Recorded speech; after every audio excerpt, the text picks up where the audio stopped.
shiver in the dark, it's raining in the park, but meantime,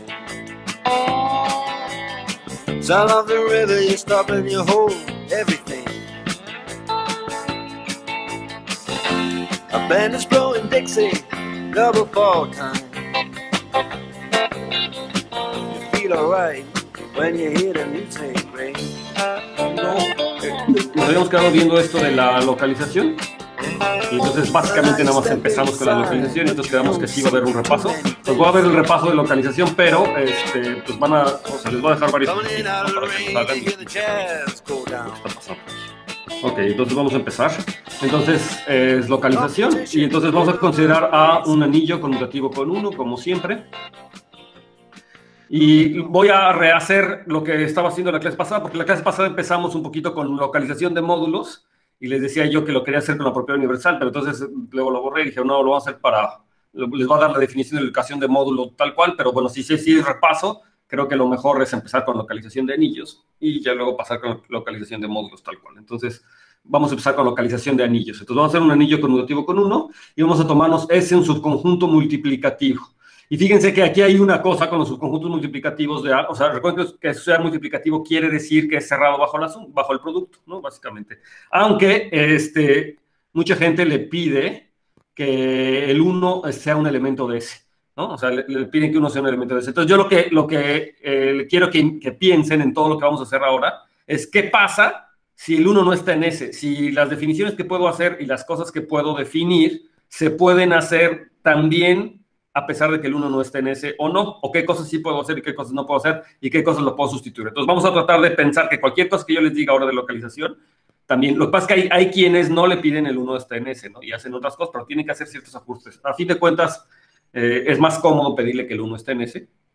Y lo que yo digo es que bastaría pedirle que S sea distinto del vacío, ¿no? O sea, porque el problema con quitarle el 1 de S es que podría ser vacío, y el vacío es un conjunto multiplicativo, ¿no? Y entonces uno podría, en principio, hacer la teoría así, pero ya no está tan padre, ¿no? Entonces, les pido entonces que piensen qué es lo que pasa si yo le quito esta hipótesis de que el 1 está en S, pero le pongo la condición de que ese sea distinto del vacío, ver si yo puedo hacer lo mismo o cómo lo tendría que adecuar o modificar, ¿no? Para que se pueda hacer.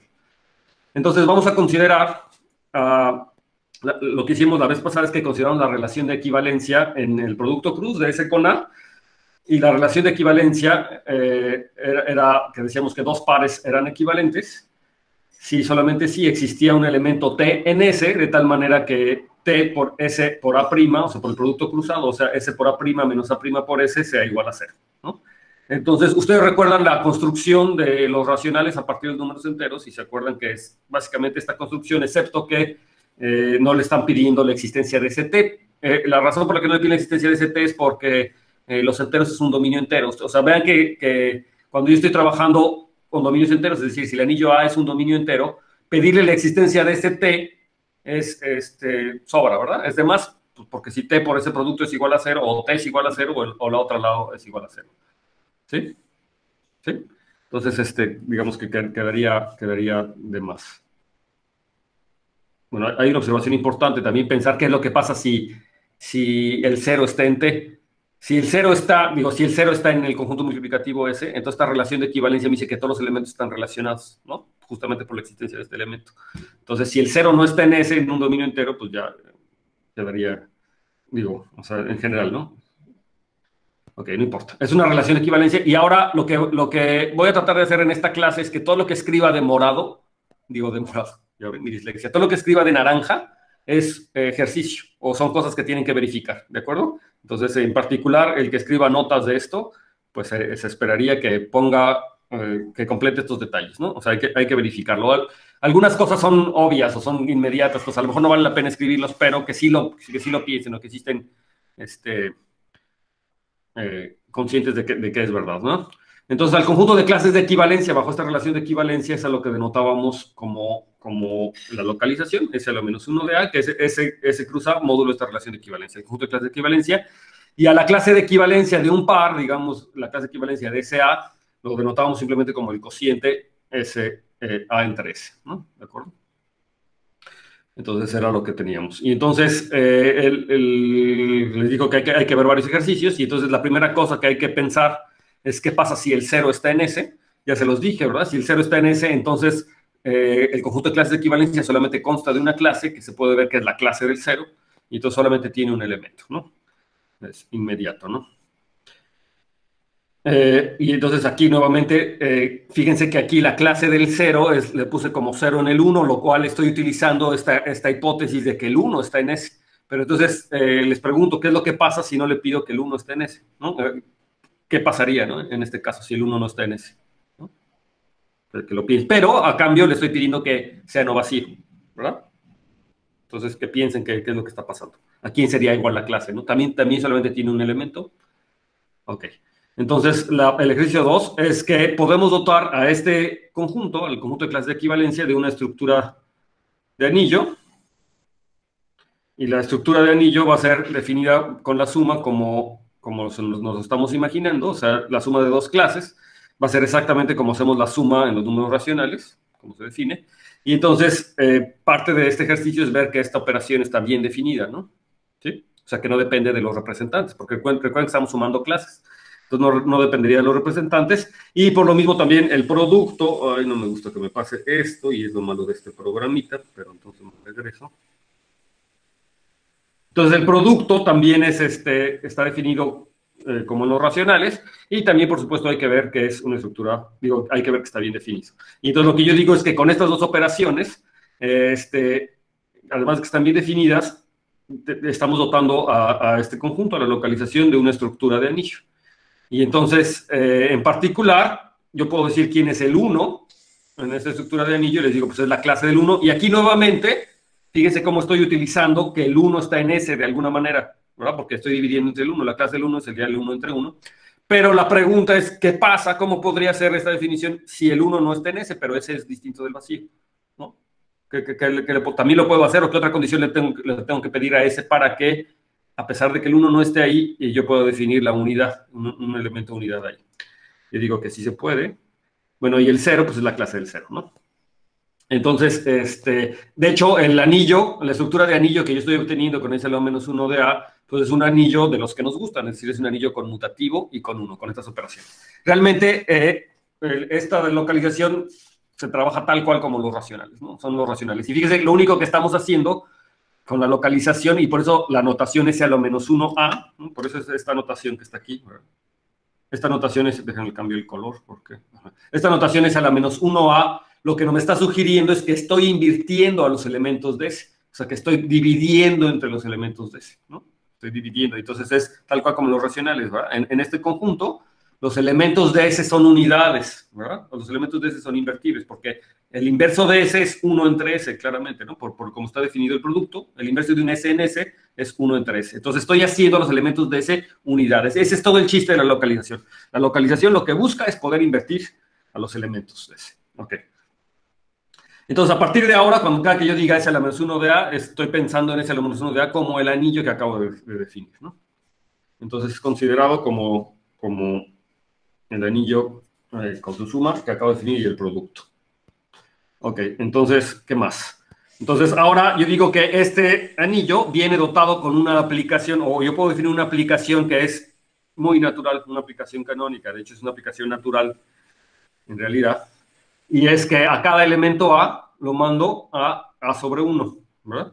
Entonces, aprovechándonos que 1 está en S, entonces yo puedo mandar a todo elemento en A lo mando a A sobre 1.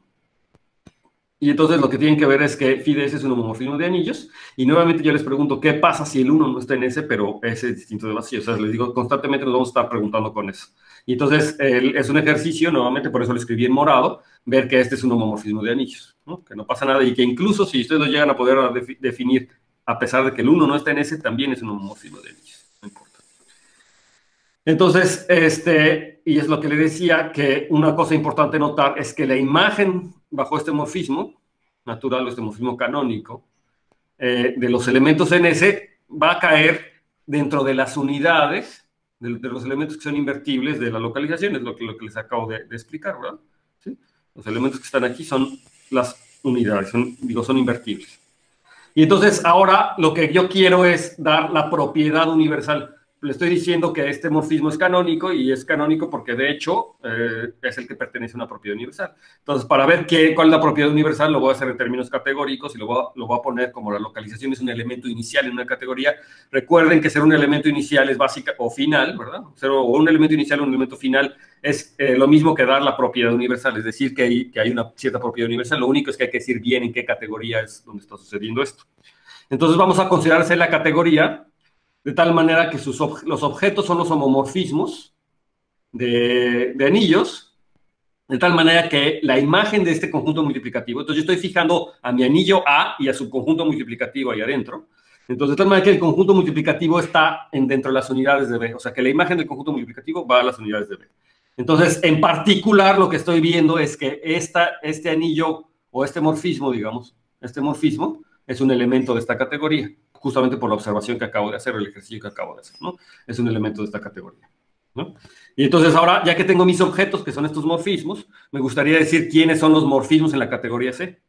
Entonces, los morfismos en la categoría C, recordemos que A está fijo, ¿verdad? Entonces yo voy a tener un objeto, que es un homomorfismo de A a un anillo B, que cumple con la característica que los elementos D se van a dar a unidades en B. Y tengo otro, aquí le puse B también y no le debería haber puesto B. Aquí yo creo que lo mejor es ponerle C o algo, ¿no? No sé por qué le puse B aquí. Este es C. Déjenme borrarlo. Sí, porque no tiene por qué ir al mismo anillo. En los objetos fijas tanto A como el S, ¿verdad? Sí, A y S son fijos, ¿no? A es fijo junto con el conjunto multiplicativo. Entonces, ¿qué va a ser un morfismo en esta categoría? Pues lo que yo digo es que un morfismo en esta categoría A es que le había puesto B', eso es lo que había pasado. Esa era la solución más sencilla en realidad.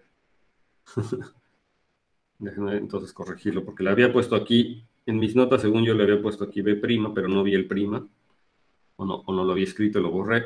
Entonces, bueno, no me importa. Entonces, ¿cuáles van a ser los morfismos entre dos de estos objetos? Pues van a ser homomorfismos de anillos de B a B', ¿no? Yo tengo estos dos homomorfismos, y entonces un morfismo va a ser una H de B a B', de tal manera que este triángulo sea conmutativo, ¿no? Que sea conmutativo, ¿sí? ¿Se entiende? ¿Sí? Eso es ni más ni menos un morfismo. Entonces, lo que nos dice la siguiente proposición es que este anillo, lo que le llamamos la localización, junto con este morfismo phi de S que les definí anteriormente, es un objeto universal. Es decir, que sea un objeto universal quiere decir que satisface una propiedad universal, pero como ya les he dicho varias veces, esto es equivalente a decir que este objeto es un objeto inicial en la categoría C, ¿verdad? Es un... Ay, ya me pasé. Sí. Es un objeto inicial en la categoría C, ¿verdad? ¿Y qué quiere decir que sea un objeto inicial en esta categoría? ¿Qué quiere decir? Pues entonces, eso es justamente decir que es un objeto inicial, es decir que cumple la propiedad universal. Y eso quiere decir que si B es un anillo, otro anillo, junto con un homomorfismo de anillos de A a B, de tal manera que el S está dentro de las unidades, ¿verdad? O sea, eso quiere decir que me estoy tomando un elemento en la categoría C, ¿verdad? Pero digo, lo escribo ya en términos de la propiedad universal. Entonces, existe un único F tilde alineal, de ese elemento, sino de A a B, de tal manera que el siguiente diagrama es conmutativo. Entonces, ahora aquí una de las cosas importantes es que existe un único, y eso es porque estoy diciendo que es un objeto inicial, ¿verdad? Los objetos iniciales son así. Y entonces, la propiedad universal es que el F tilde, o sea, yo me tomo mi diagrama, como lo estoy teniendo, este es el F que está aquí, entonces yo tengo el canónico, y entonces lo que me está diciendo es que si este morfismo manda S a unidades, entonces este F se factoriza a través de un homomorfismo F tilde, que es únicamente determinado por F, y por phi de S, por supuesto, ¿no? Y eso quiere decir, bueno, que este diagrama sea conmutativo. Y entonces, de hecho, F, que conmute, quiere decir que F es igual a F tilde compuesto con S. Y entonces es fácil ver que si este diagrama es conmutativo, ¿verdad? Entonces, bueno, ahorita hago esa mención, pero como yo lo tengo escrito aquí, entonces, verificar que este objeto es único, salvo único isomorfismo. O sea que cualquier otro objeto que satisfaga esta propiedad universal, ¿sí? es isomorfo a la localización, es isomorfo, y el isomorfismo está realizado por un morfismo único. Hay un único morfismo que satisface esta relación. Y de hecho, ahora sí, lo que quiero ver es que este homomorfismo, de hecho, pues queda determinado, el F tilde queda determinado por la propiedad de que a un elemento A entre S en la localización, pues es ni más ni menos F de A por Fs a la menos 1. Déjenme permitir la entrada aquí. ¿Ok?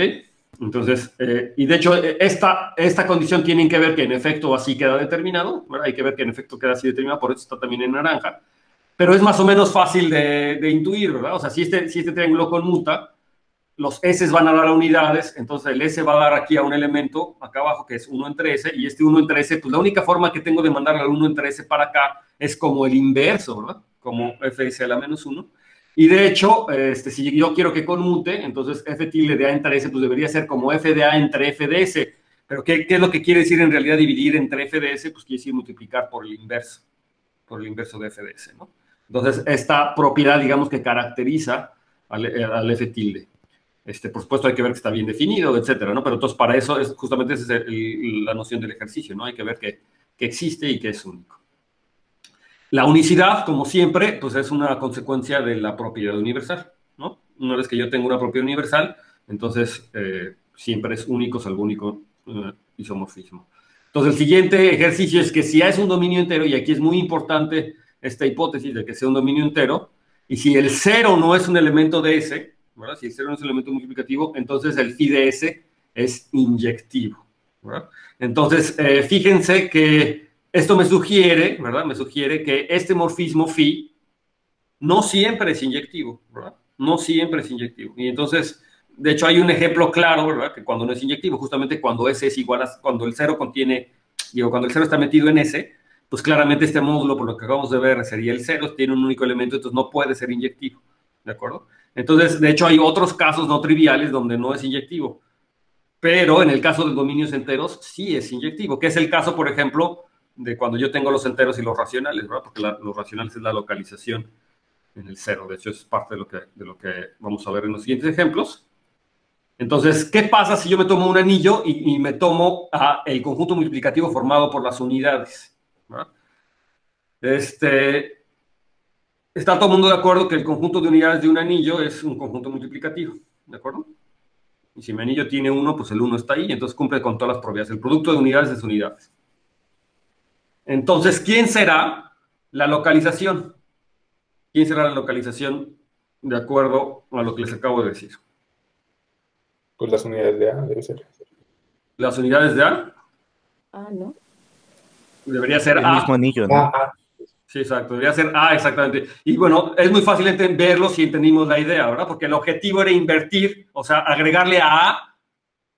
A le estoy agregando como los inversos de los elementos que están en S, ¿verdad? Ese es el objetivo de la localización, ¿verdad? Es como agregarle a A los inversos o meterle a A todos los inversos, invertir los elementos de S. Pero los elementos de A asterisco ya eran invertibles, entonces no debería de afectar, o sea, no estaría yo cambiando absolutamente nada en mi conjunto. Y de hecho aquí le puse igual, pero realmente lo que quiero decir, como siempre, es que son canónicamente isomorfos, porque claramente no son iguales, ¿verdad? O sea, como conjuntos no son iguales en el sentido de que uno son clases de equivalencia de elementos con A y el otro pues es un anillo, ¿verdad? El que empecé. No son iguales, pero son canónicamente isomorfos. ¿Y eso qué quiere decir?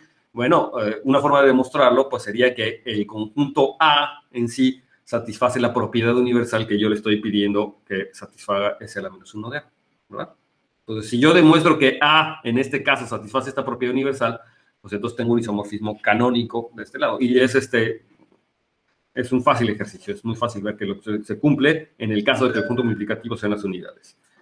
Ahora, si A es un dominio entero, y si ahora me tomo como conjunto multiplicativo a los elementos que son distintos de 0, ¿verdad? A los elementos que son distintos, y el conjunto de los elementos que son distintos de 0 normalmente se denota como un A cruz, ¿verdad? Los elementos son distintos de 0. Entonces, ¿quién será el? Ya lo vi, ya lo vieron, esto es algo que ya saben. Entonces, la localización con este conjunto multiplicativo simplemente me está diciendo, pues invierte, es un dominio entero, entonces invierte a todos los elementos que son distintos de 0.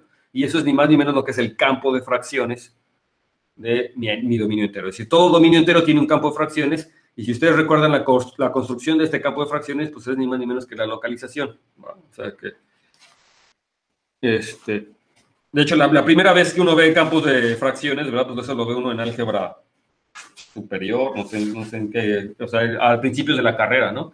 Y entonces seguramente no nos hablaron de localización en ese momento, ¿no? Ya, por supuesto, después es fácil ver qué es la localización, pero todos estos son ejemplos.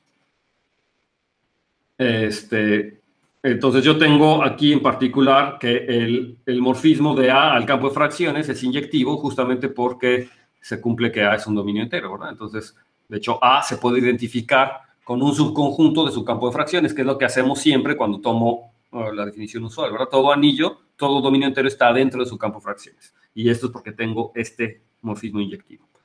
Ahora, un caso particular es cuando me tomo el anillo de polinomios, ¿verdad? Entonces, si yo localizo el anillo de polinomios, que es un dominio entero, si A es un dominio entero, o sea, si A es un dominio entero, entonces el anillo de polinomios se vuelve a ser un dominio entero.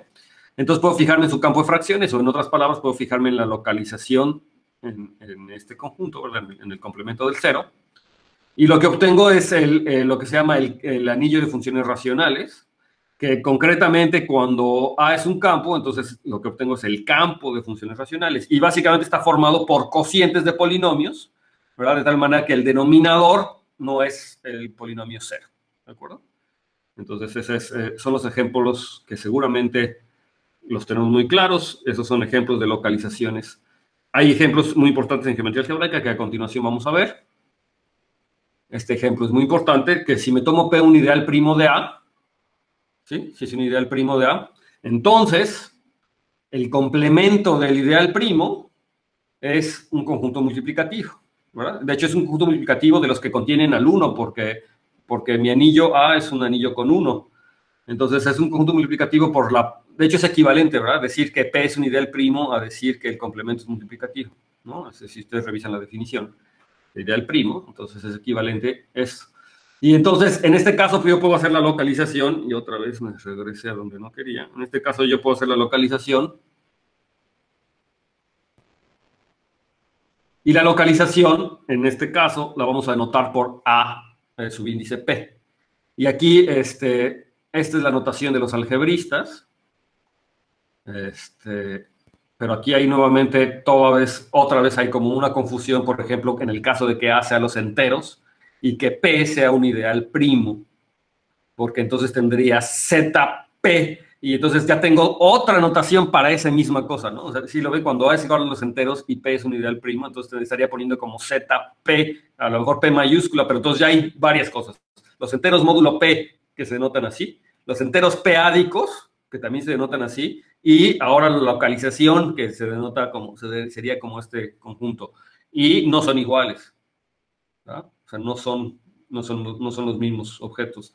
Entonces hay otro problema. Y de hecho, entonces la gente que hace aritmética no denota a la localización así, porque sobre todo la gente que hace aritmética con estos métodos p-ádicos, pues por obvias razones, ¿no? Porque los p-ádicos son los que tienen el derecho de llamarse ZP, y bueno, pues si lo denoto así, hay confusión. Entonces normalmente lo hacen así. Hay otra notación que es muy común, déjenme ponerlo aquí de una vez, que no quiero que se empalme, pero hay una notación que es muy común, que normalmente uno hace algo así como decir, bueno, estoy invirtiendo a los elementos que no están en P, o sea, esta es otra notación que dice, yo estoy invirtiendo a los elementos que están en S, que es el complemento de P, ¿no? Estoy, una cosa así. Entonces, en el caso particular que nos ocupa, muchas veces ustedes lo van a encontrar como A de 1 entre P, y de hecho en el caso de los enteros, ¿verdad? En el caso de los enteros, pues yo denotaría Z1 entre P, que lo que está queriendo decir es que estoy dividiendo a todos los elementos que son múltiplos de P, o sea, al ideal, estoy invirtiendo a los elementos que no, es el complemento. Sí, ya les estoy diciendo una mentira, no es en P, es el complemento. Sí. O sea, sí tendría que poner aquí el 1 entre S, donde S es el conjunto multiplicativo, ¿no? Si yo quiero ser de repente más específico, ¿verdad? Si quiero tal cual decir a qué elementos yo estoy invirtiendo, pues entonces podría poner como aquí tal cual, ¿verdad? Los elementos que no son A menos P, por ejemplo, ¿no? Estaría diciendo una cosa así. Entonces, en aritmética muchas veces se denota así porque, como les digo, yo tendría ZP, que serían como los p-ádicos, que es distinto a Z módulo PZ, ¿verdad? Que son la otra notación con lo que se denotan los p-ádicos, y esto, por supuesto, es distinto a Z, este que estoy definiendo, ¿verdad? 1 entre Z menos P. O sea, que es la localización. Entonces, todos estos son distintos. Entonces, ahora déjenme, voy a borrar esto de naranja porque si no se me va a empalmar con lo que ya tengo escrito de antemano, entonces lo voy a borrar. Vamos a hacer una aclaración para poder continuar con lo que estamos haciendo. Entonces, ¿quién es la localización en ese ideal primo P? Pues el conjunto de los cocientes, que lo pueden entender como otro, o sobre ese de tal manera que S no está en P, de tal manera que S no es un elemento de P, ¿verdad? Entonces, no se confundan con esta localización o esta notación con el índice P, ¿verdad? Lo que quiere decir es el conjunto multiplicativo no es P. El conjunto multiplicativo es el complemento de P, ¿ok? De repente es un poco confuso, podría ser. Entonces, ahora recordemos esta definición.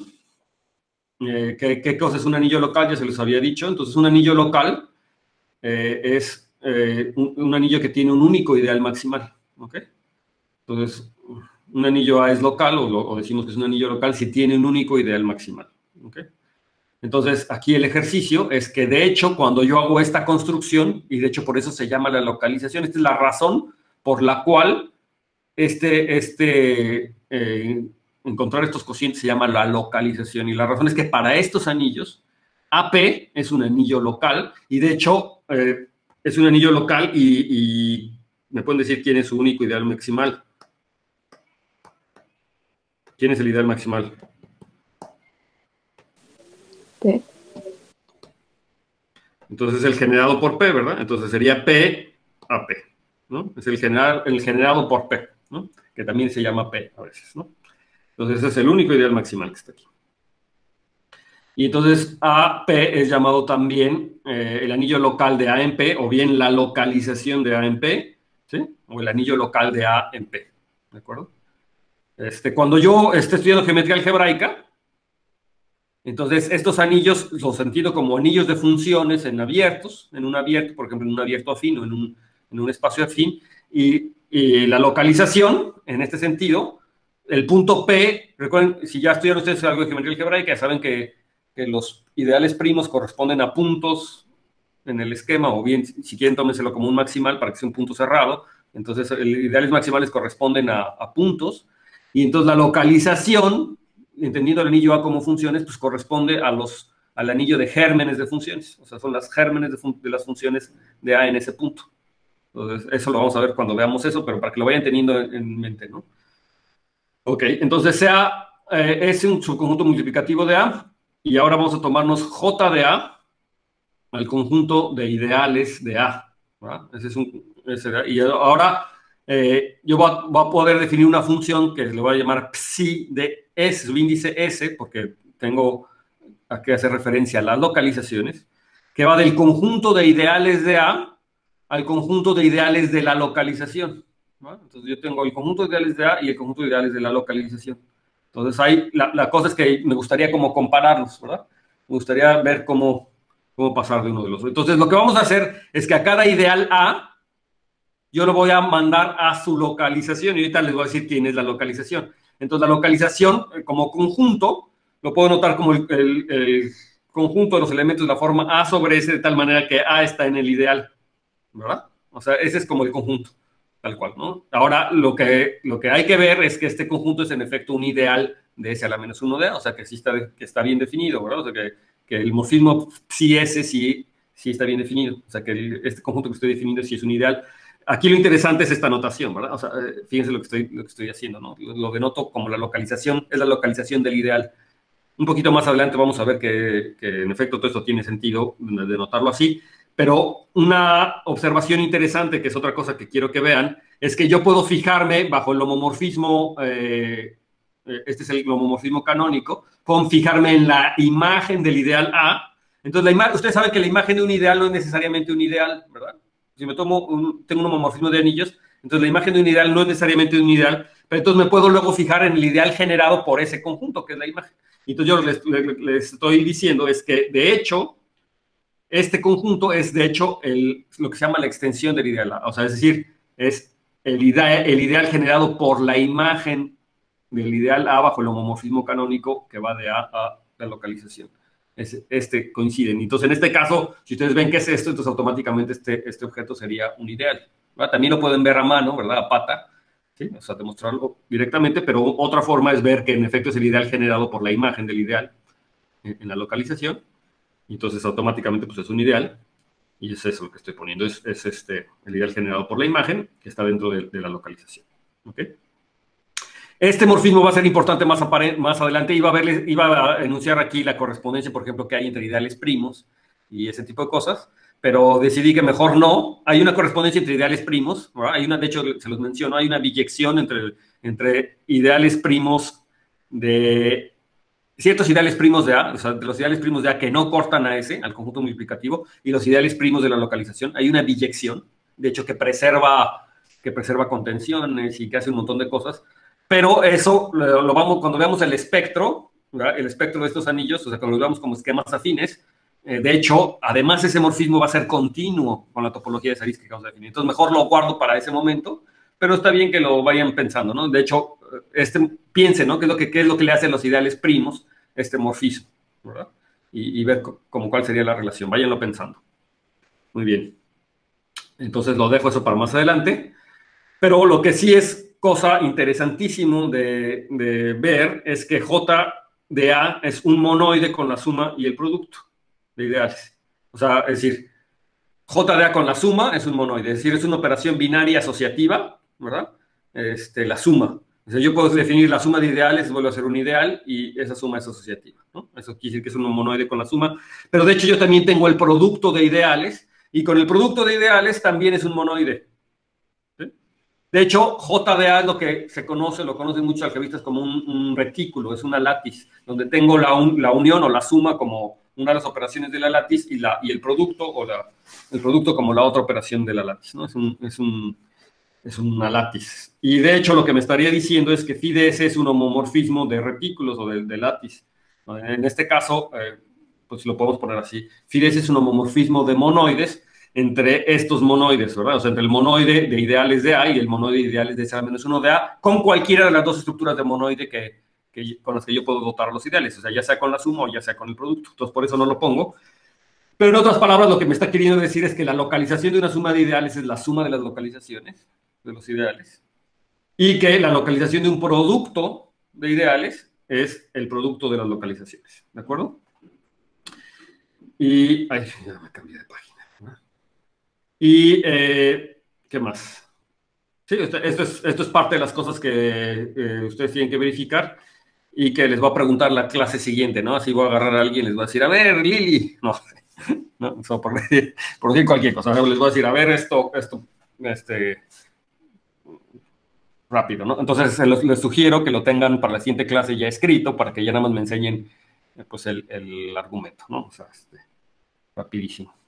Son ejercicios muy fáciles, en realidad son de estos ejercicios que normalmente dejo así como de una clase para otra, son los ejercicios típicos que les digo yo a los alumnos que lo único que hay que hacer es poner la mano en el papel y dejar que la gravedad haga su trabajo, ¿no? O sea, flojita la mano y solito se va escribiendo, porque hay que reescribir la definición y solito se va escribiendo lo que tenemos, ¿no? Ok. Igualmente, si tomo la localización de la intersección, es igual a la intersección de las localizaciones. Es decir, esta localización en los ideales se comporta muy, muy bien, ¿no? Y de hecho, me preserva inclusiones. Si es un subconjunto de B, entonces la localización de uno está dentro de la localización del otro como ideales. Entonces, son propiedades muy amables las que tiene este conjunto.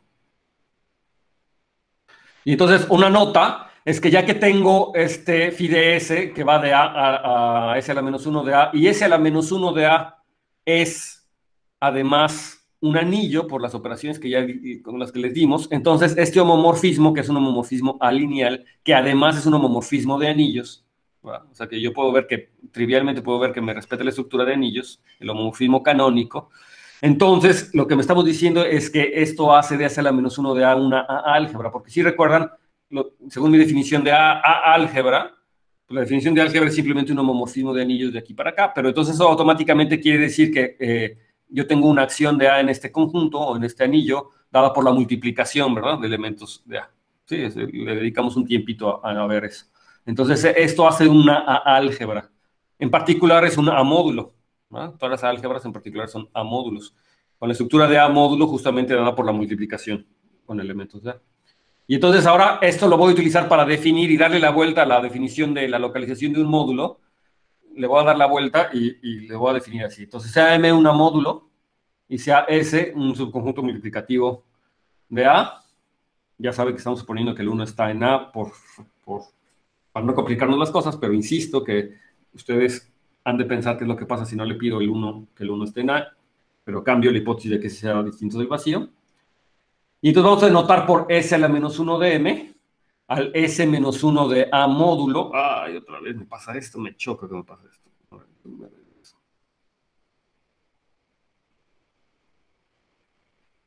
Entonces al módulo que vamos a denotar como S a la menos 1 de M es el producto tensorial. Entonces me estoy aprovechando de que ya sé que es el producto tensorial, de que S a la menos 1 de A es un módulo, en particular que es un anillo, y que tengo el producto tensorial con M. Entonces, además, gracias a todo lo que hemos hecho anteriormente, yo sé que S a la menos 1 de M es un S menos 1 de A módulo, porque este es un anillo, y entonces haciendo el producto tensorial. ¿Con qué estructura? Pues con la estructura de multiplicación por los elementos de este anillo dada en la primera coordenada, como lo habíamos hecho anteriormente. Entonces, esta va a ser mi definición de este módulo. Y el ejercicio es que vean que esta definición coincide con lo que les había dicho la vez pasada, ¿no? O sea, es decir, debería haber puesto iguales, pero es isomorfos canónicamente. Entonces, es decir, que satisface la misma propiedad universal, si quieren, ¿no? Que yo puedo definir la relación de equivalencia tal cual como lo hicimos en la clase pasada y darle la operación de módulo, ¿verdad? Definiendo la suma y el producto, como lo hicimos exactamente en la clase pasada. ¿Sí? Ya lo dejo aquí escrito, ya lo habíamos escrito así la clase pasada, de tal manera que era ver que, bueno, no sé, les había dejado como ejercicio ver que la suma y esta acción del S a la menos 1 de A, bueno, no había visto esto porque evidentemente no había visto quién era S a la menos 1 de A, pero bueno, ustedes pueden ver que estas operaciones están bien definidas, que es lo mismo que ya les dejé de tarea en el caso del anillo, y que en efecto estas operaciones me dan la estructura de módulo, de S a la menos 1 A módulo, de S a la menos 1 de A módulo. Además, noten que si este conjunto es un S a la menos 1 de A módulo, también es un A módulo, ¿verdad? Y es un A módulo compatible con la estructura, o sea, este también, como S a la menos 1 de M módulo, es un A módulo también compatible con esta estructura de álgebra que tiene aquí, ¿no? Ya habíamos discutido que era eso, que compatibilidad, hay un triángulo conmutativo por ahí con los endomorfismos y bla, bla, bla. A lo mejor vale la pena recordarlo de repente porque lo voy a utilizar ratito, pero ahorita que lo utilice lo vamos a ver otra vez. Entonces, una nota muy importante es que esta toma, o sea, yo me tomo un módulo M y le estoy calculando ahora un S a la menos 1 de A módulo, y entonces lo que es importante notar es que este es funtorial. Que sea funtorial es que básicamente tomar la localización en S o tomar la inversos en S me determina un funtor de la categoría de módulo sobre A, la categoría de módulo sobre este nuevo anillo, S a la menos 1 de A, que justamente a cada módulo me lo manda a su localización, ¿sí? Y que en morfismos también se comporta como se debería comportar. Es decir, si yo tomo un morfismo de A módulos de M a N, entonces tengo un homomorfismo, que lo vamos a llamar la localización de F, aunque la localización de F es mucha notación, pero ahorita vemos quién es. Pero pues hace lo que tiene que hacer, ¿verdad? O sea, si me tomo un elemento aquí, un cociente de M entre S, entonces pues, lo mando a la imagen de M a S. Y eso es justamente lo que más este morfismo de F a la menos 1 de S de A módulos. Entonces, ustedes nuevamente hay que verificar que está bien definido, que cae donde tiene que caer y que en efecto este es S a la menos 1 de A lineal, lo cual es básicamente trivial, sobre todo si tenemos esta identidad. O sea, el morfismo que me induce bajo este funtor, pues es ni más ni menos que la identidad tensor F una vez que yo tengo esta definición. Es decir, S a la menos 1 de M es este producto tensorial, entonces lo que me está diciendo es que este morfismo es la identidad tensor, el F que ya teníamos anteriormente. Entonces, por supuesto, si es así, está bien definido y todo, todo es amor y felicidad en esta situación. Entonces, ahora una observación interesante es que yo quería definirles a este módulo a partir de una propiedad universal. Entonces, ya casi de aquí, yo puedo imaginarme cómo va a ir la propiedad universal de este módulo. Pero hay que tener cuidado porque si yo lo defino en términos de un producto tensorial, entonces seguro cumple la propiedad universal del producto tensorial, ¿verdad? Pero fíjense que además lo estoy haciendo un producto tensorial no con cualquier tipejo, sino con este gañán, como diría, ¿no? O sea, con esta localización. Y esta localización además satisface otra propiedad universal. Entonces, por un lado tengo la propiedad universal de la bilinealidad, que me da el producto tensorial, o sea, con la bilinealidad, pero por otro lado, debo de involucrar a la propiedad universal de que tengo un morfismo. Fíjese que la bilinealidad, si yo fijo el M, es lo que voy a escribir a continuación, si yo fijo el M, entonces la propiedad universal de este producto tensorial me dice que tengo una función A lineal de S a la menos 1 de A al P, ¿no? Al módulo ahorita lo voy a escribir. Pero esa linealidad respecto a esta cosa quiere decir algo en términos de la propiedad universal de la localización, ¿no? Utilizar la propiedad universal de la localización. Entonces, si yo quiero definir la propiedad universal de este módulo, pues debería de involucrar a estas dos cosas, ¿no? A esas dos propiedades universales. Es una propiedad universal muy interesante, de hecho. Entonces, la nota es que... Ay, no, otra vez. Es como un spoiler, ¿no? Es como contarles la película antes de que la vean. Entonces, notar que la localización de un módulo también es un A módulo y es un A módulo con la estructura de transporte, o sea, con el transporte de estructuras. Es decir, yo tengo de A a la localización el morfismo canónico, ¿verdad? Y entonces cualquier módulo sobre S a la menos 1 de A, de hecho, es un A módulo por transporte de estructuras. Y de hecho, en este caso, pues esta es la estructura de A módulo, pues lo único que me está diciendo es que A por A' sobre S es A por A' sobre S, ¿verdad? O sea, como debería de ser. Y también, por supuesto, S a la menos 1 de M es un A módulo con esta misma estructura. Entonces se ve que son compatibles, ¿verdad? La estructura de A módulo de S a la menos 1 de M y la estructura de S a la menos 1 módulo son compatibles. Y ya sabíamos que eso lo que quiere decir es que hay un cierto diagrama que es como conmutativo. Y es el diagrama que es conmutativo, ¿verdad? Recuerden que un A módulo en realidad es un homomorfismo de anillos entre A y el anillo de endomorfismos del módulo. Y lo mismo pasa con S a la menos 1 de A, y si yo pongo aquí el morfismo canónico, pues entonces lo que me está diciendo es que este triángulo sea conmutativo. Eso es lo que me dice que sea compatibles. Pero entonces aquí viene la parte interesante, porque ahora estoy trabajando con anillos. Los morfismos que están aquí, este morfismo horizontal es el que hace de S a la menos 1 de M de estructura de A módulo, o sea, que está aquí, viendo aquí, que si fijan es la multiplicación por el elemento. O sea, me tomo A y me lo mando a pi A, donde pi A es el endomorfismo de esto que consiste en la multiplicación por el elemento A, ¿verdad? O sea, me está diciendo este es un endomorfismo. Análogamente aquí, si me tomo un elemento A entre S, entonces este morfismo es el endomorfismo que consiste en la multiplicación por el elemento A entre S. Eso ya lo habíamos discutido, a todo el mundo le queda claro. Y lo que me está diciendo la compatibilidad es que este diagrama es conmutativo, pero ahora ya tengo anillos. Y entonces, si se fijan, que dar un homomorfismo de anillos entre el inverso de este y este me dice algo sobre cómo es este homomorfismo de anillos. Me dice que este homomorfismo de anillos, para que se pueda factorizar de esta forma, utilizando la propiedad universal de este objeto, quiere decir que los elementos de S van a dar a unidades de este anillo. ¿Sí? ¿Se acuerdan? Esa es la propiedad universal de este morfismo. ¿De acuerdo? La propiedad universal de este morfismo es que si yo tengo un homomorfismo de anillos de tal manera que los elementos de S van a dar a unidades aquí, entonces existe un elemento aquí que hace que esto sea conmutativo. Entonces yo ya tengo el diagrama conmutativo. Entonces, fíjense, lo que estoy diciendo con esta compatibilidad es que los elementos de S van a dar a endomorfismos invertibles, es decir, van a dar a automorfismos de este conjunto. ¿Sí lo ven?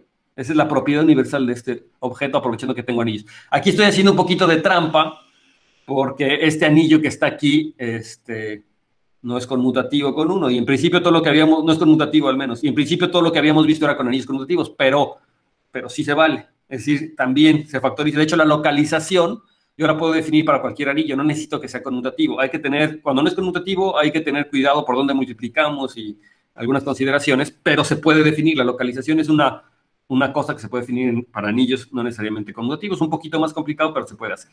Y análogamente tendría yo esta situación. Entonces, ¿sí le está quedando claro lo que les quiero decir? Fíjense, la propiedad universal de este anillo y esta conmutatividad de ese diagrama me dicen que los elementos de S van a dar a automorfismos de este anillo. ¿Sí? Eso es por la propiedad universal. Entonces yo digo que esa es, de hecho, la propiedad universal que cumple, que va a cumplir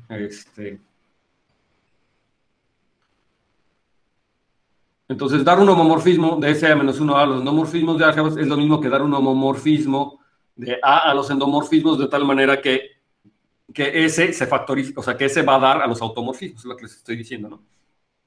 Yo digo que esta es la propiedad universal que satisface ni más ni menos el módulo S a la menos 1 de M. Pero para enunciar esta propiedad, pues necesito, para hacer más limpia la exposición de la propiedad universal, pues necesitamos dar algunas definiciones, ¿no? Entonces voy a hacer primero una definición. ¿Hasta ahí te le quedó a todo el mundo clara la idea? O sea, ¿sí me siguieron con lo que les dije? ¿No? ¿Sí me siguieron con lo que les dije? Perdón que de repente cuando les hablo ahora estoy volteando y me ven mi cachete, pero lo que pasa es que ahora los puse en la pantalla de aquí al lado y entonces la cámara está en esta, entonces no los estoy viendo a la cara, pero sí los estoy viendo ustedes. Ok, entonces, sea M un A módulo, ¿verdad? Entonces recordemos que decir que M es un A módulo en realidad es decirle que tengo un homomorfismo de anillos entre A y los endomorfismos de M, ¿no? Y decimos que A es invertible en M, si A es invertible en M, si phi de A es un automorfismo de M. Eso es lo que va a querer decir que un elemento A sea invertible, ¿de acuerdo? Es decir, si este homomorfismo, que es el dado por la multiplicación por A, o sea, A por X, de tal manera que M lo mando a M, es una biyección, es decir, es un automorfismo. En la categoría de anillos, un homomorfismo biyectivo pues es tal cual un automorfismo, es un objeto invertible.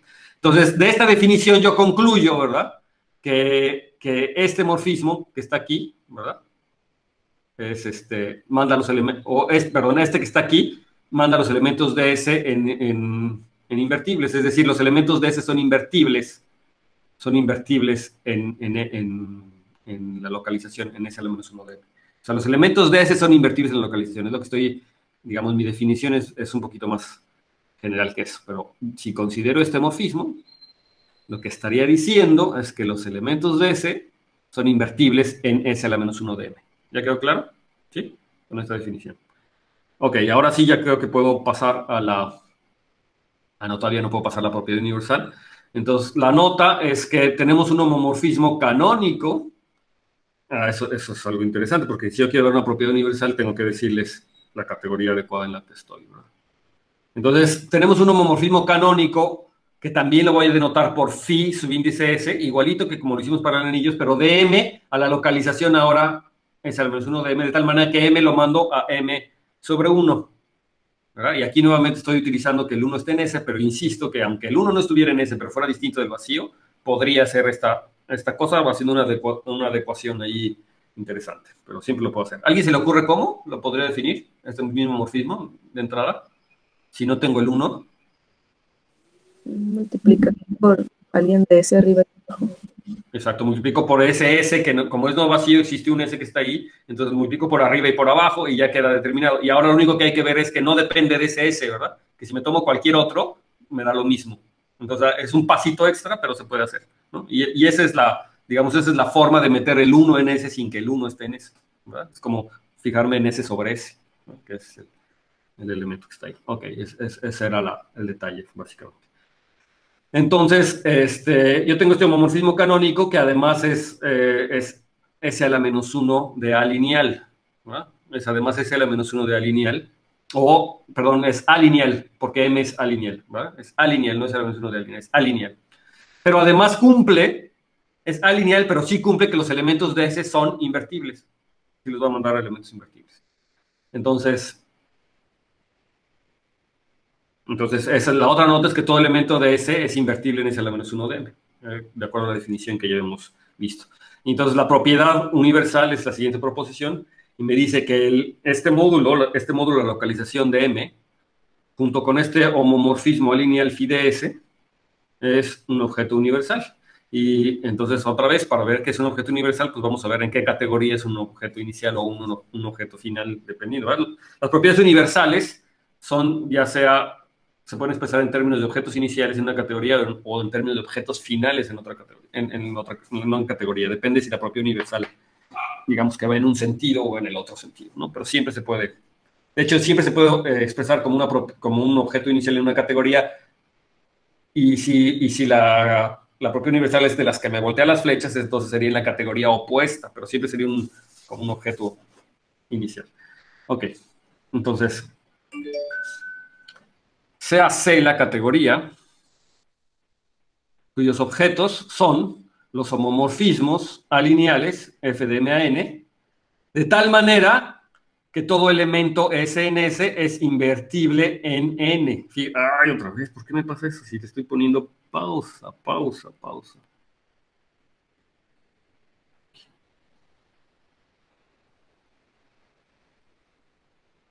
Los objetos son homomorfismos alineales y tal manera que todo elemento S en S es invertible en N. ¿Ok? Entonces es lo que estoy teniendo. Entonces entendamos bien esta cosa. Estoy definiendo una categoría. Los objetos de esta categoría luego son homomorfismos alineales de M a N. Aquí nuevamente el M es fijo, ¿verdad? Estoy tomando el M y el A son fijos. Lo único que estoy tomando es los A módulos N junto con homomorfismos, ¿verdad? Es la categoría digamos, de A módulos desde M, no sobre M, sino desde M, ¿no? Que estoy fijando al M. Pero la condición que le estoy poniendo es que no son cualquier módulo N, si son los módulos N de tal manera que los S en S son invertibles en N. Entonces, en particular, tengo a este objeto, ¿verdad? Este objeto es un elemento que está en esta categoría, ¿verdad? O sea, el homomorfismo que va de M a S a la menos 1 de M, pues justamente por la nota y por lo que les acabo de decir. Es un objeto de esta categoría. Y entonces, claramente, mi propiedad universal me va a decir que este objeto es un objeto inicial en esta categoría. Es decir, y entonces, en donde ahora les tengo que decir quiénes son los morfismos. ¿Quién es un morfismo de esta categoría? Entonces, lo voy a poner así nada más por payaso, ¿verdad? Entonces, me voy a tomar dos N', eso es. Me voy a tomar dos objetos en esta categoría que estoy definiéndose, que son homomorfismos de MN y homomorfismos de MN'. Y entonces, un homomorfismo pues, va a ser una flecha entre estos dos objetos, ¿verdad? Es una flecha en términos categóricos, pero ¿qué quiere decir eso? Pues ya esta flecha le llamo G, en realidad lo que estoy queriendo decir que es un diagrama conmutativo de este tipo. Ya lo abrevio así porque yo creo que a estas alturas ya los diagramas conmutativos ya me empiezan a hablar, ¿no? Los diagramas ya me empiezan a hablar. O sea, los morfismos son diagramas conmutativos. Si yo quiero ser como muy específico, en realidad lo que tengo que decir es que un morfismo es un homomorfismo de módulos entre n y n', G, de tal manera que este diagrama conmuta, donde F es el homomorfismo que el objeto, F' es el otro objeto, que son homomorfismos, y lo único que requiere es que esto conmute. ¿De acuerdo? Esa sería la categoría. Entonces, ahí está. Y entonces lo que yo les voy a decir es que este homomorfismo canónico es un objeto inicial en esta categoría. Y otra vez se me está adelantando. No quiero que se adelante porque ven toda la película antes de tiempo. Y entonces, ¿qué quiere decir que es un objeto inicial? Pues entonces, ahora sí, ¿qué quiere decir? Pues quiere decir lo que ya sabemos que es un objeto inicial, es decir, que cumple la propiedad universal. Entonces, ahora lo parafraseo esto diciendo ahora sí cuál es la propiedad universal de este módulo. Me dice que si f de m a n es alineal, de tal manera que para todo S en S esta multiplicación es un automorfismo, entonces existe un único f' de la localización a n, de tal manera que este diagrama es conmutativo, donde esa f tilde además es únicamente determinada por el f y por el phi s anteriormente, ¿no? Esa sería la propiedad universal. Entonces ahora sí ya la reconocen como una propiedad universal. Estas propiedades universales interesantes, usuales. Pero fíjense que esta propiedad universal es muy interesante porque como que involucra otras cosas, ¿no? Yo creo que ya una vez que lo entiende como un objeto inicial en una categoría, pues es clara, o sea, dice, pues sí es esta. Pero si yo les hubiera empezado con esta propiedad universal así de entrada, así, dándoselas así, posiblemente bueno, a mí me parecía, o me parece como... Sí, ¿no? O sea, como que hay que rascarle mucho a esta propiedad universal, porque entonces necesito que los elementos de S sean invertibles en N, y eso lo que quiere decir es que la multiplicación por S son automorfismos, Aquí, y entonces tengo un automorfismo y entonces lo localicé. Pero creo que con la motivación que di, pues queda claro que esto tendría que ser la propiedad universal que estamos buscando, sobre todo por el diagramita y la compatibilidad que tenemos aquí. Notar que esto también algo me quiere decir, ¿verdad? Con la propiedad universal del producto tensorial. O sea, piensen cómo entra esta propiedad universal con la propiedad universal del producto tensorial. Y cuando ustedes ven el producto tensorial y la propiedad universal del producto tensorial, piensen que las formas bilineales, ¿verdad? De esto, cuando yo fijo un elemento MNM, me da una forma lineal, ¿verdad? Me da una forma lineal y entonces en particular me está dando en el módulo P o en el módulo de llegada a una estructura de S a la menos 1 a módulo y entonces ahí es donde pueden meter esta propiedad también, ¿no? Ok. ¿Alguna duda hasta ahora? All good. ¿Sí? Sí, yo no voy a demostrar que cumple esta propiedad universal. Creo que toda la motivación que hice debería de ser fácil ver que cumple esta propiedad universal. O sea, ejercicio, vean que en efecto este es el objeto universal. ¿Ok? Ok. Entonces, ahora sí regresamos a planaridad, ¿no? O sea, tienen ustedes esta tarea, ver que ese objeto es universal, que está bien hecho, que todo cumple lo que debe cumplir. Pero me interesa más que lo hayan entendido, que vean cuál es el punto de eso. Ahora yo quiero regresar a la planaridad. Y entonces lo que les voy a decir es que el homomorfismo, es plano. Entonces ese es un súper resultado, súper útil. ¿Qué quiere decir que un homomorfismo sea plano? ¿Verdad? Yo definí un módulo plano, pero que un homomorfismo sea plano, entonces en particular yo podría haber definido álgebras planas también, ¿verdad? Entonces una álgebra plana, un álgebra es un homomorfismo, ¿verdad? Si se fijan, este es un álgebra, este es el homomorfismo, el estructural, que hace de S⁻1 de A una A álgebra. Ya les digo, ¿qué quiere decir que sea plano? Pues quiere decir que si lo veo como A módulo, con la estructura de módulo dada por este homomorfismo, entonces S⁻1 de A es plano. Y yo les decía que esto es algo muy común en geometría algebraica. Uno no dice en geometría algebraica que el módulo es plano, normalmente uno habla de un morfismo plano, y eso es muy útil, ¿verdad? O sea, ¿sí? Ya lo habíamos discutido, ¿no? Entonces, S⁻1 de A es plano. Y entonces la demostración, vamos a demostrar que en efecto es plano. Entonces lo que yo tengo que tomar es tomarme un homomorfismo. O sea, yo lo que quiero demostrar es que S⁻1 de A es plano, entonces tengo un homomorfismo inyectivo. Ay, otra vez se me fue todo. No, ya ni modo. Aquí lo regreso. Creo que es más claro si lo regreso. Ok, entonces tengo un homomorfismo inyectivo. Y entonces, si este homomorfismo es inyectivo, entonces yo lo que quiero ver es que la localización, ¿verdad? Cuando lo tomo aquí, este homomorfismo es inyectivo. Es lo que yo quiero ver, ¿verdad? Y entonces a continuación doy el argumento. Lo hice así a pata. Hay otros argumentos más, posiblemente más puntoriales. No sé, este también está bien. Entonces, lo que quiero ver es que es inyectivo. Entonces, lo que vamos a ver es tomarme Fm sobre S y decir que, o sea, la imagen, me tomo un elemento que va a dar al 0. Entonces, me tomo el 0. Entonces, lo que me gustaría ver es que el M sobre S, ¿verdad? El M sobre S es 0. Es lo que me gustaría ver, ¿no? O sea, que es inyectivo. Entonces, ¿qué quiere decir que Fm sobre S sea igual a 0? Quiere decir que la clase de equivalencia de Fm sobre S es 0 en la localización, es la clase del 0. Y es muy fácil ver que esto quiere decir, por la definición de la relación de equivalencia, que existe un T en S, de hecho es sí, solo sí, sí, solo sí. De hecho, sí, solamente sí. Esto siempre pasa con esta cosa. Sí, solamente si existe un T en S de tal manera que T por F de M es igual a 0. Y entonces aquí notar que, pues básicamente me olvidé del S que está aquí abajo, ¿verdad? O sea, por la relación de equivalencia lo pueden ver que pues eso implica que existe un T que T por F de M es igual a 0. Y de hecho es equivalente. Si T por F de M es igual a 0, entonces F de M sobre S es igual a 0. De hecho eso pasa siempre en cualquier. No tiene nada que ver con el F. Pero ahora la cosa importante es que el F es alineal, ¿no? Es un homomorfismo de modos. Y T está en A, está en S, está en A. Entonces este cuate entra. Entonces como F es alineal, entonces esto es igual a esta cosa, el T entra adentro de la función, pero ahora utilizo la hipótesis de que el F es un monomorfismo, que el F es inyectivo. Entonces, como el F es inyectivo, pues entonces automáticamente ya tengo que T por M es igual a 0. Pero T por M igual a 0, pues fíjense, ¿no? O sea, si T por M es igual a 0, por esta sí, solo sí, esto lo que va a querer decir es que, o sea, fíjense, T por M es igual a 0. Entonces, lo que yo estoy teniendo hasta ahora es esto, que si Fm sobre S es igual a 0, entonces existe un T en S de tal manera que T por M es igual a 0. Eso es lo que acabo de demostrar, ¿no? Pero que T por M sea igual a 0, pues es decir que M por S es igual a 0, ¿no? Porque M entre S es igual a 0 si solamente si existe un T en S de tal manera que T por M es igual a 0. Entonces lo que estoy viendo es que M por S es igual a 0 y bueno, pues con eso ya demostré la inyectividad de esto. Era una demostración fácil.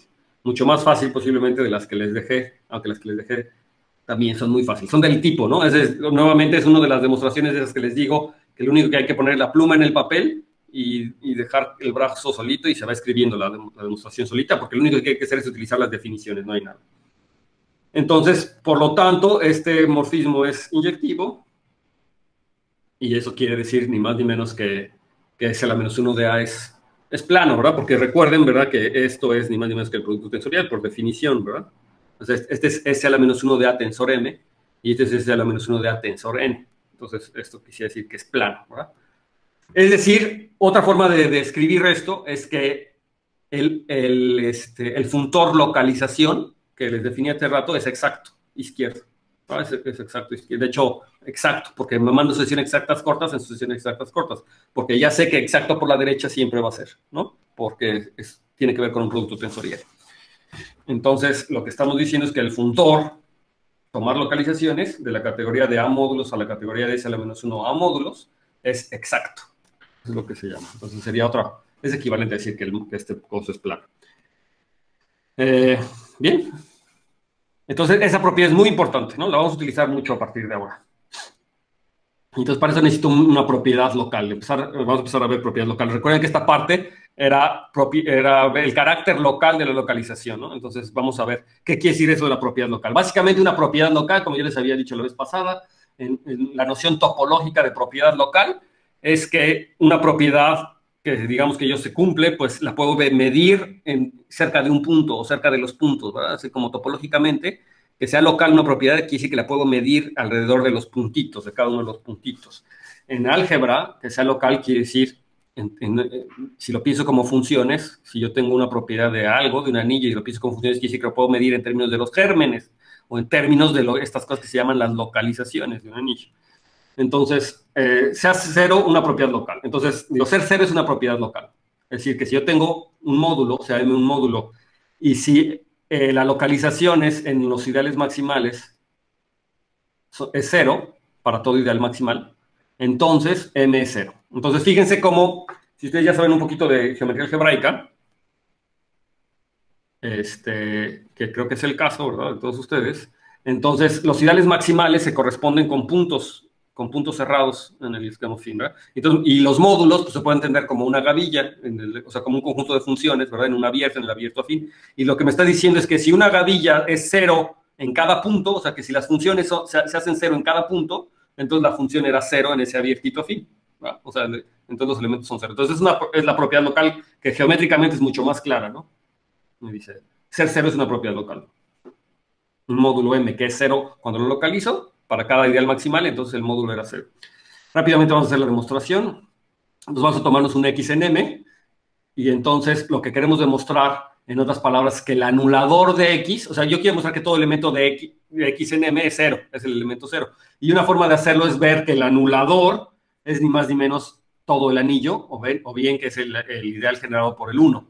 Porque si el 1 está en el anulador de X, entonces 1 por X, que es X por un lado, pero como está en el anulador, entonces sería 0, ¿de acuerdo? Eso implicaría que el X es igual a 0. Entonces, si el anulador de X es el 1, entonces está en 0. Entonces, lo vamos a hacer por contradicción. Entonces, ¿cómo lo hacemos por contradicción? Pues si suponemos que el anulador no es todo el anillo, entonces, por una de las propiedades de los ideales maximales, o nuevamente por el lema de Zorn, ¿verdad? Yo tengo que todo ideal no trivial o todo ideal que no es el total está dentro de un ideal maximal. Entonces, existe un ideal maximal de tal manera que el anulador está en M. Esto se demuestra con el lema de Zorn. Si ustedes ya estudiaron algebra conmutativa, se acordarán, ¿verdad?, que eso se demuestra con el lema de Zorn, pero también es fácil hacerlo, si no lo saben o si nunca lo han hecho, que ahorita lo vean. Se toman todos los ideales que contienen al anulador de X, los ordenan por inclusión, y entonces esas cadenas tienen elementos maximales, entonces por el lema de Zorn, esas cadenas están acotadas, perdón, y entonces por el lema de Zorn existe un elemento maximal. Entonces es así, inmediato por el lema de Zorn. Entonces, bueno, ese es el punto, que si A que si el anulador es distinto del total, entonces existe un ideal maximal que lo contiene. Y entonces me puedo fijar en la localización en ese ideal maximal en particular, y la localización en ese ideal maximal pues es 0 por hipótesis, ¿verdad? Y entonces que sea 0 quiere decir que para todo S en S, este objeto o este elemento X sobre S es igual a 0. Pero por lo que ya hemos visto, que X sobre S sea igual a 0 quiere decir que existe un T en S, ¿verdad? Y recuerden que S es el complemento, ¿va? Porque estoy localizando en M, entonces S es el complemento del ideal maximal. Existe un T en S de tal manera que T por X es igual a 0. Pero T por X igual a 0 implica que T está en el anulador de X. Eso implica, o sea, lo que estoy diciendo es que T, por un lado está en S, que es el complemento de M, pero por otro lado está en el anulador. Pero recuerden que lo que estoy diciendo es que como escogí este ideal maximal, es que el anulador está ahí adentro. Entonces eso quiere decir que T está en el anulador y en el complemento del ideal maximal, lo cual no puede ser, ¿verdad? Porque justamente el anulador está dentro del ideal maximal y esta intersección es vacía. Entonces no puede ser. Entonces es una contradicción. Y entonces, ¿qué es lo que estamos contradiciendo? Pues que el anulador era distinto de la unidad. Entonces, lo que concluye es que el anulador es exactamente todo el anillo. Y eso quiere decir, aquí lo escribí, pues que X es igual a 1 por X, por un lado, y S es igual a 0. Es decir, todo elemento de X es igual a 0, todo elemento de M es igual a 0, y eso demuestra el anillo M es 0. También es una demostración muy fácil, pero ilustrativa, digamos. Sobre todo por la idea, ¿no? O sea, que ser 0 es una propiedad local. Y esas son lo que queremos decir con propiedades locales, y también este es algo muy utilizado, van a ver, lo vamos a utilizar mucho para demostrar inyectividad y cosas así. Entonces, la proposición es que las siguientes son equivalentes. Justamente estamos en tiempo de acabar, entonces, bien, entonces vamos a acabar con esto. Entonces, las siguientes son equivalentes. Decir que un módulo es plano, a decir que... Estamos a 26 grados. Ok, gracias. Decir que un módulo es plano y decir que M de P es AP plano, o sea que es plano, las localizaciones son planas, y que es equivalente a decir que las localizaciones para los ideales maximales es plano. Aquí este M rarito, en realidad no debería de ser un M rarito, debería de ser el M normal. Este M es el M normal, ¿no? Y el que es rarito, el que es cuadrado, es el de abajo. Decir que M es plano. Entonces, varias de estas implicaciones son inmediatas, ¿no? Por ejemplo, esta implicación es inmediata, ¿no? Porque si MP es plano, entonces la localización es plano. La localización de 3 a la 2, digo, del 3 a la 1 también debería ser más o menos clara, es muy clara, porque justamente ser 0 es una propiedad local. Por eso es un corolario de esto. Y de 1 igual a 2, a lo mejor ahí es donde hay que hacer un poquito más trabajo. Pero como ya se me acabó el tiempo, entonces esto se lo vamos a encargar a alguien para que lo exponga en la clase pasada. Y luego la clase pasada. Mi dislexia, la clase que vi. Ya estoy como así hablan aquí en Yucatán. El pasado es cuando él te dice, sí, yo te sembré un árbol más adelante. Y dice, ¿cómo que me sembraste un árbol más adelante? Sí, el otro día te sembré un árbol. Y más adelante. Y es que cuando el pasado como que lo ven hacia adelante. Entonces, ya los panuchos ya están haciendo efecto. Ok, entonces, esto, ¿quién hay alguien que se diga, yo lo hago, me sale, o se lo encargamos a alguien? Ahora no entró la gente de la UNAM. Que súper chafas. Se me hace que, como estoy grabando videos, dicen, sí, pero lo que no saben es que es un requisito venir a clase para poder pasar. Solamente Luis es de la UNAM y está aquí, los demás no están. Bueno, pues como no están ustedes y no están los de la UNAM, pues les va a tocar a ustedes. ¿Qué tal, Leonardo? ¿Tú te lo echas para la siguiente clase? Sí, está bien. Órale.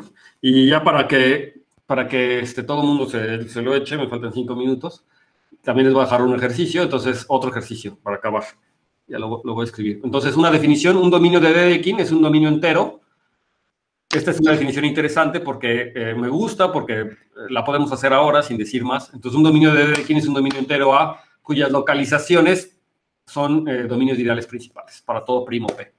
Entonces, esa es mi definición de anillo de Dedekind. Hay caracterizaciones, esta no es digamos, la definición algebrista de un dominio de Dedekind. Existe una definición más en términos de teoría de números y hay otra en términos de alturas, ¿verdad? De los ideales, pero para no meternos con eso, directamente ya tenemos la definición de dominio de Dedekind. Es un dominio entero, de tal manera que las localizaciones en todos los primos son dominios de ideales principales, que está bonita, todo el mundo lo entiende. Entonces, yo tengo un corolario que también me gustaría que alguien me diera el argumento. Es muy fácil, ¿no? Que si es un dominio de Dedekind, M una módulo de M es plano, sí, solamente sí, M es libre de torsión. Entonces, este es un caso Ustedes se acuerdan que yo había dicho para módulos libres, finitamente generados, era lo mismo decir que es libre a que es libre de torsión, ¿no? Sobre dominios. Creo que un módulo libre sobre un dominio entero es libre, es plano si solamente si es libre de torsión. Yo, ¿qué estoy diciendo? Un módulo sobre un dominio entero, un módulo es plano si solamente si es libre de torsión. Eso es lo que demostramos, ¿no? Eso es lo que... Y ahora esto es como una generalización de eso. Aprovechándome que esto de ser cero es una propiedad local o del corolario anterior de lo que acabo de demostrar, o lo que va a demostrar Leonardo. Yo puedo generalizar eso a este corolario. Si es un dominio de Dedekind, M es un módulo es plano si solamente si es libre de torsión. Porque según lo que nos va a demostrar Leonardo, las localizaciones son ¿qué? ya el estrés del fin de la clase ya me está poniendo, ¿no? O sea, es decir que el ser plano lo puedo medir en términos de las localizaciones. Y como es de un dominio de Dedekind, el AP es libre, ¿verdad? Por la definición que estoy haciendo. Entonces es un corolario que casi es inmediato. Entonces, a ver, piénselo. Yo creo que eso es muy fácil. Y en particular, cada morfismo inyectivo de anillos con B un dominio entero es plano. Entonces, igual me gustaría que alguien lo pensara. Es rapidísimo, es fácil. Edgar, ¿no? A ver, que lo haga Edgar. Nos diga rápido, Edgar. Y otro corolario, que dice que si ρ de A, B es un homomorfismo de anillos, entonces las siguientes son equivalentes. Que decir que es una álgebra plana, o sea, que B es una álgebra plana, es lo mismo decir que para cada ideal primo Q de B, tenemos que B de Q, BQ, o sea, la localización de B en Q, es AP plano, donde P es ni más ni menos que la imagen inversa del ideal Q. Entonces, aquí hay varias cosas, ¿no? Hay que ver que este P es primo, es un ideal primo en A. O sea, que la imagen inversa de un ideal primo es primo, eso es inmediato también. Y entonces, fíjense aquí el jueguito, ¿verdad? O sea, me tomé Q, un ideal primo aquí. Ay, no lo están viendo lo que estoy señalando. Me tomé Q, un ideal primo en B, y me fijo en su imagen inversa que es primo en K. Entonces, a lo localizo con respecto al ideal primo Q, y a A lo localizo respecto a la imagen inversa, pero sigo teniendo un morfismo. Hay que ver eso, de que sigo teniendo una estructura de AP módulo en BQ, con P igual a esta imagen inversa, y entonces que este cuate es plano. Y ahora la segunda parte es lo mismo, pero tomando en cuenta que son módulos maximales. Y ya para terminar, nada más esta observación. La observación es que si P, que si S lo tomo como la imagen inversa del ideal A, y a B lo doto con la estructura de A módulo vía ρ, o sea, ρ me da una estructura de A módulo en B, entonces localizar en Q no es ni más ni menos que localizar en P, pero viendo a B como una módulo con esta estructura de anillo. O sea, BQ es ni más ni menos que hacer BP, pero con la estructura de A módulos dada por este morfismo que está aquí. ¿Sí? Entonces, eso facilitaría la vida para demostrar estas cosas. Y el siguiente teorema, ese sí ya lo vemos la clase pasada, otra vez, la clase que viene, y ya con eso terminamos, ¿no? Entonces, la siguiente vemos. Entonces, nos vemos la próxima clase a las 9 de la mañana, ¿ok?